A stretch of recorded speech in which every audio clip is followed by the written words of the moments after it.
A lot of times you guys get carrier scopes, their estimate, and it's missing a lot of stuff. Why is that? Why, Matt? Why would they always be missing something? Well, they have internal guidelines. When they're the ones setting the estimate, they have guidelines, estimatics inside their operational guidelines that tell them how to estimate something. You see, for them, this is a negotiation. The policyholder files a claim, and they're owed, for most policies, the actual cash value of the damages at the time of loss. They aren't owed RCV value until they actually make repairs. So the policyholder doesn't have to make the repairs. And so for the insurance company, they're paying out on the actual cash value amount.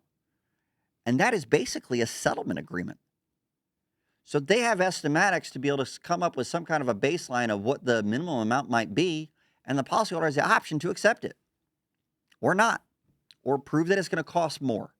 And if they're actually making repairs, if they have an actual bid from an actual contractor that they've signed off on saying, I'm going to pay this amount, now they can have that sent to the carrier. The carrier would potentially approve that.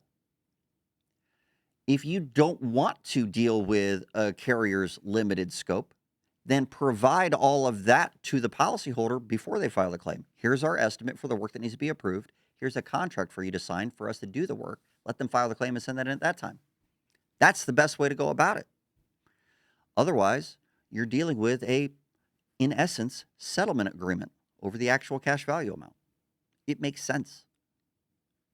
They want to pay out as little as possible, and if the policyholder agrees to it, great. That's not illegal. I'm not a lawyer. I know a lot of you are probably going to disagree with that, by the way. And if you do, I'd really love to have a discussion about that in the comments. So go ahead and light me up on this one. Let me know.